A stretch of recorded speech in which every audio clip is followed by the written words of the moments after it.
जब हम कुछ अच्छा करते हैं तो हमारे साथ बुरा क्यों हो जाता है। दोस्तों, किसी नगर के बाहर एक पेड़ पर एक कबूतर और एक कबूतरी रहते थे। वहीं पास में एक बड़ा ही दयालु धर्मात्मा दान करने वाला व्यक्ति रहता था और वह व्यक्ति हर रोज इतना दान करता कि उसने एक नियम बना रखा कि दान करने से पहले अपने मुख से एक भोजन का निवाला भी नहीं खाता था। तब तक वो किसी को दान नहीं कर देता, तब तक पानी की बूंद भी नहीं पीता था। दूर दूर से निर्धन गरीब भिखारी लोग चलकर उसके द्वार पर आया करते थे, क्योंकि वो अच्छी तरह से जानते थे कि यह घर में हमें जाएंगे तो वहाँ से कभी खाली हाथ नहीं लौट सकेंगे। सभी भिखारी दान लेने के लिए आया करते थे। रोज भिक्षा लेने वालों की कतार लग जाती थी। वही व्यक्ति सभी भिक्षा लेने वालों को बड़े प्रेम से भिक्षा देता और सभी भिक्षुक को उस व्यक्ति के लिए दुआ करते थे। कोई कहता है कि भगवान तुम्हारा भला करे, कोई कहता है कि ईश्वर तुम्हारा भला करे, कोई कहता है कि सदा फूलो फलो, कोई कहता है कि तुम दीर्घायु हो जाओ। इसी तरह से सभी भिक्षा लेने वाले उसके लिए दुआएं करते थे। फिर एक दिन वह दयालु व्यक्ति अपने सभी कार्यों को करके जंगल की तरफ जाता है और जंगल में आता है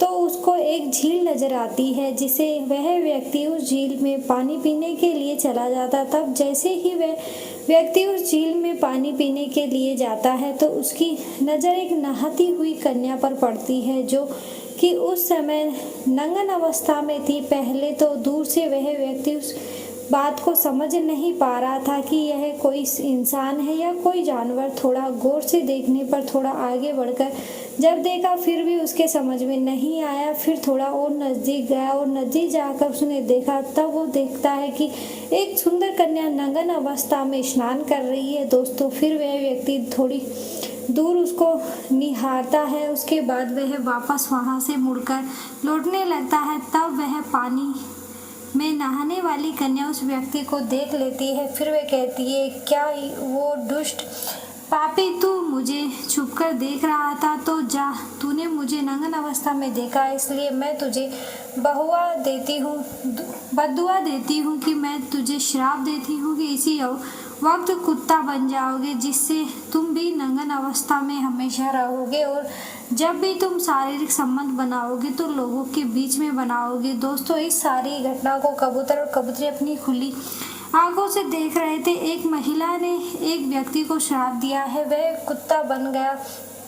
जब वह कुत्ता बनकर वहां से भागता हुआ आगे निकल जाता है, तब वह महिला अपने कपड़े पहनकर घर को चली जाती है। उधर वह इंसान बना कुत्ता बनकर भोगता हुआ आगे क्यों चले जाता है। दोस्तों, जब कबूतर और कबूतरी दोनों इस घटना को देख रहे थे, तब कबूतर अपनी पत्नी कबूतरी अपने पति कबूतर से कहती है कि पिया जी, मुझे यह बात समझ में नहीं आ रही कि दवा में ज़्यादा ताकत होती है या बद्दुआ में, क्योंकि यह व्यक्ति जो अभी इस कन्या के श्राप से कुत्ता बन गए, यह तो बड़ा भला आदमी था। इसने अपने जीवन में बहुत से लोगों को दुआएं ली है, फिर भी इसकी दुआओं का फल उसे क्यों ना मिला और उसने अनजाने में धोखे में एक गलती कर दी तो उसका फल उसे मिल गया। उसे कुत्ता बना दिया गया। इसका क्या मतलब है दोस्तों? तब कबूतर कहता, हे कबूतरी, इसके पीछे बहुत बड़ा कारण है। पहले मैं तुम्हें यह बात स्पष्ट कर दूं कि इस महिला ने जिस व्यक्ति को बनाया है,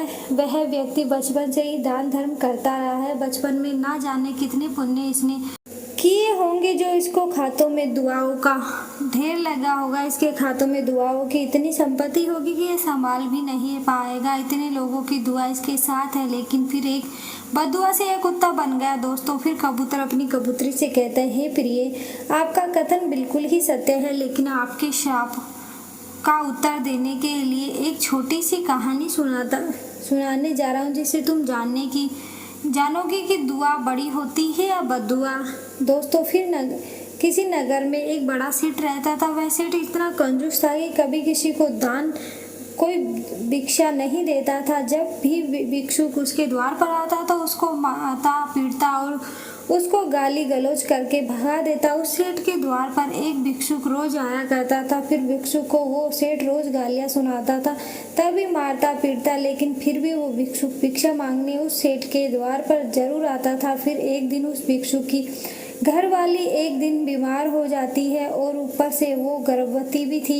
तब वो भिक्षुक दूर भिक्षा मांगने के लिए नहीं जाता और भिक्षा मांगने के लिए उसी सेठ के द्वार पर आ जाता है। जैसे ही वो सेठ उस भिक्षुक को देखता है तो पहले ही गालियां निकालता है, और लेकिन फिर भी वह भिक्षा मांगने वाला उसके द्वार से नहीं हटता, यानी कि वहां से आगे नहीं जाता। फिर तो वह सेठ एक पत्थर फेंक कर मारता है और वह पत्थर उस भिक्षुक को लग जाता है। दोस्तों, फिर कबूतर कहता है कि प्रिय, जब पत्थर उस भिक्षुक को लग जाता है तो भिक्षुक बहुत घायल हो जाता है, उसके मस्तक से खून निकलने लगता है। दोस्तों, फिर भी वह भिक्षुक उस सेठ को बददुआ नहीं देता और कहता है, भगवान तुम्हारा भला करे। इतना कहकर वो अपने सर को पकड़कर आगे के लिए चला जाता है। उस भिक्षुक के सर से खून बह रहा था और वह अगले घर में भिक्षा मांगने के लिए चला जाता है, जिससे घर से एक रोटी का भिक्षा मिलती है। भिक्षुक का एक ही सिद्धांत था कि कोई भिक्षा डाले या ना डाले, वह सभी को यही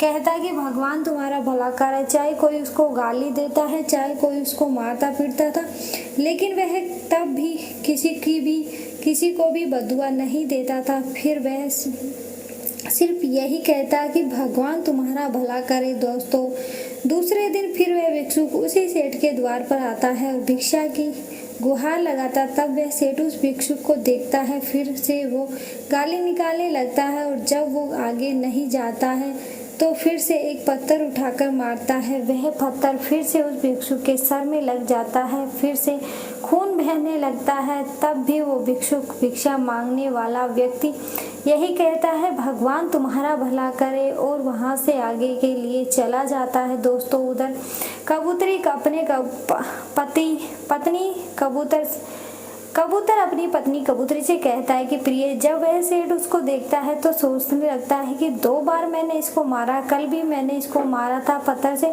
और आज भी मैंने इसको पत्थर से मारा है, लेकिन फिर भी यह भिक्षुक रोज रोज मेरे द्वार पर आता है और मारे जाने के बाद मुझे बदुआ की जगह दुआ देकर चला जाता है। वो कहता है कि भगवान तुम्हारा भला करे। दोस्तों, तब वह सेठ उस भिक्षुक का पीछा करता है, क्योंकि वह इस राज को जानना चाहता था। इस भिक्षुक को मारने के बाद भी वह कोई गाली नहीं निकालता, ना कोई बदुआ देता। फिर दुआ देकर जाता है और कहता है, भगवान तुम्हारा भला कर। दोस्तों, सेठ सोचने लगा कि मैंने इसको इतनी गालियां दी, इसके सर में पत्थर मारा, लेकिन फिर भी यह मुझे दुआ देकर जा रहा है। दोस्तों, अब इस राज को जानने के लिए वह सेठ उस भिक्षुक के पीछे पीछे चल पड़ता है। जिधर वो भिक्षुक जाता है उसके पीछे पीछे वह सेठ भी जाता है। भिक्षुक दिन भर भिक्षा मांगता है तो दिन भर वह सेठ उस भिक्षुक के पीछे पीछे फिरता है। शाम के वक्त जब वो भिक्षुक अपने घर जाता है और अपनी झोपड़ी में घुस जाता है तो सेठ भी उसके पीछे पीछे उसकी झोपड़ी के पीछे जाकर छुप जाता है और पीछा छुप करके देखने लगता है कि जब वो भिक्षुक अपनी झोपड़ी के अंदर जाता है तो अपनी पत्नी को एक रोटी देता है। तब उसकी पत्नी उस रोटी को देखकर कहती है, पिया जी, क्या आज एक ही रोटी मिली है? तब वह भिक्षुक अपनी पत्नी से कहता है, प्रिय, हर कोई तो भिक्षा नहीं देता। कई लोग तो ऐसे भी होते हैं जो गालियां देते हैं और कुछ लोग ऐसे भी होते हैं जो पत्थर से मारते हैं। कुछ लोग ऐसे होते हैं जो दयालु होते हैं, जो भिक्षा थोड़ी बहुत दे देते हैं। कई लोग ऐसे भी होते हैं जो दुत्कार कर भगा देते हैं। कई लोग ऐसे यह भी कहते हैं कि कमाकर क्यों नहीं खाता। तब कई लोग गालियां निकालते हैं, इसलिए जो मिलता है उसको लेकर मैं आ जाता हूँ। दोस्तों, इतने में भिक्षु की पत्नी देखती है कि उसके पति के सिर से खून बह रहा है। तब उस भिक्षु की पत्नी कहती है कि पिया जी, तुम्हारे सर से यह रोज रोज खून क्यों बहता है? तब वह भिक्षुक अपनी पत्नी को समझाता है कि हे प्रिय, इस नगर में एक सेठ है, वो मुझे पत्थर मारता है और मैं उसके पत्थर को रोज ले लेता हूँ और उसके द्वार पर जब भी भिक्षा मांगने जाता हूँ तो वह मुझे भिक्षा के बदले पत्थर फेंक कर मारता है और मैं उसके पत्थर को उठाकर रख लेता हूँ। उसी का दिया हुआ जो मेरे सर में खून बह रहा है, लेकिन फिर भी मैं किसी को बदुआ नहीं देता हूँ, मैं सबको सिर्फ दुआ देता हूँ। मैं हर किसी से यही कहता हूँ, भगवान तुम्हारा भला करे। दोस्तों, फिर भिक्षुक अपनी पत्नी से कहता है कि हे प्रिय, कुछ दिनों पहले हम भी बहुत अमीर हुआ करते थे। लोग हमारे द्वार पर भी भिक्षा मांगने आया करते थे। हमारे भी नौकर चाकर सब कुछ था हमारे पास। हम लोग इस शहर के बहुत अमीर आदमी थे। हम भी नगर से सेठ थे, लेकिन जब लोग हमारे द्वार पर भिक्षा मांगने के लिए आया करते थे तो उनके हम धुतकार कर भगा देते। इसलिए उन भिक्षा मांगने वालों को ही बदुआ हमको लगी है। जो आज हम खुद भिखारी बन गए हैं और खुद भिक्षा मांग रहे हैं। मैं नहीं चाहता कि जो हम पर गुजरी है वह किसी अन्य पर भी गुजरे, इसलिए मैं किसी को बदुआ नहीं देता।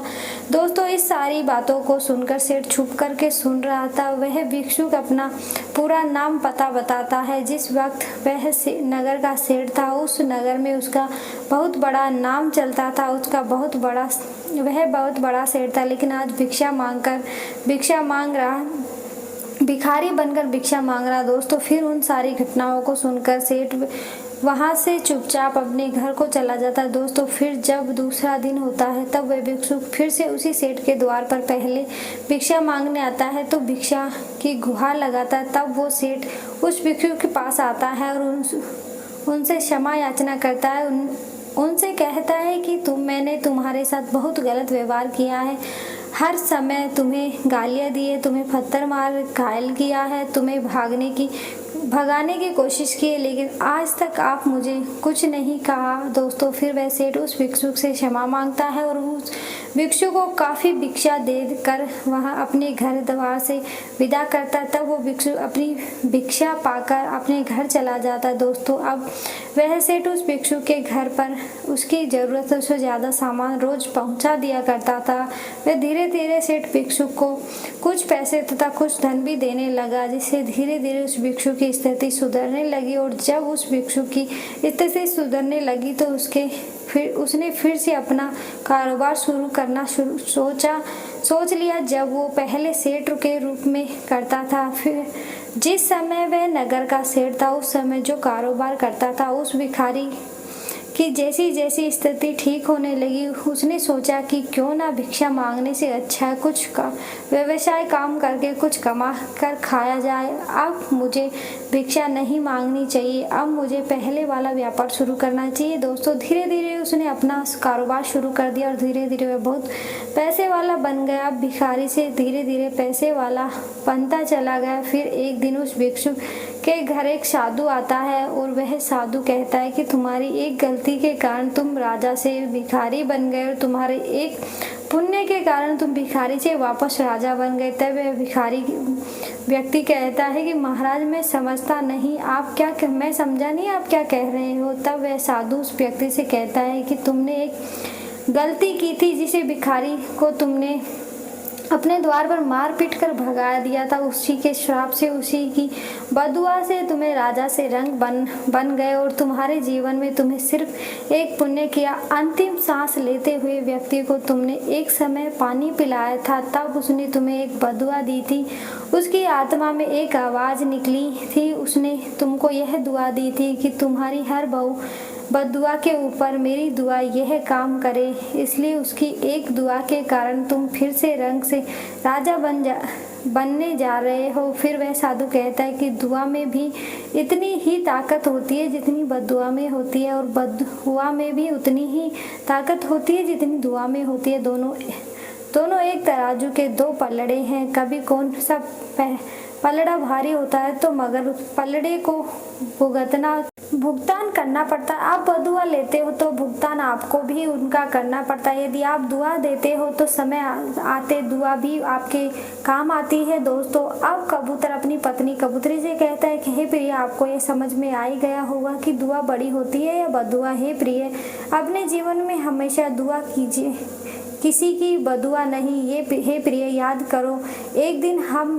और आप इसी वृक्ष पर बैठे थे और एक दिन शिकारी शिकार की तलाश में इसी जंगल में आया था। शिकारी बहुत करीब था, 2 दिन से उसके घर भोजन नहीं बना था। तो भिखारी बार बार भगवान से प्रार्थना कर रहा था कि हे भगवान, आज मुझे कोई शिकार दे दो। यही आस लेकर भिखारी हम तक आ पहुंचा और हम दोनों को पेड़ पर बैठा देखकर शिकारी बहुत खुश हुआ और उसने तुरंत अपनी तीर कमान को निशाना हम दोनों पर साध दिया। हम दोनों ने भी देख लिया था कि शिकारी हमें मारने के लिए निशाना लगाकर बैठा है। हमने जब उड़ने का विचार बनाया तो देखा कि आकाश में भयंकर बाज हम दोनों को पकड़ने के लिए मंडरा रहे हैं। अब हम क्या करते? हम उड़ सकते और ना ही हम बैठे रह सकते। दोनों तरफ से मौत उनका हमको दिखाई दे रही थी। तब हमने भगवान से प्रार्थना की, हे प्रभु, अब आप ही हमारे जान बचाओ। अब तब भगवान हमारी प्रार्थना सुन ली और एक काले सर्प ने आकर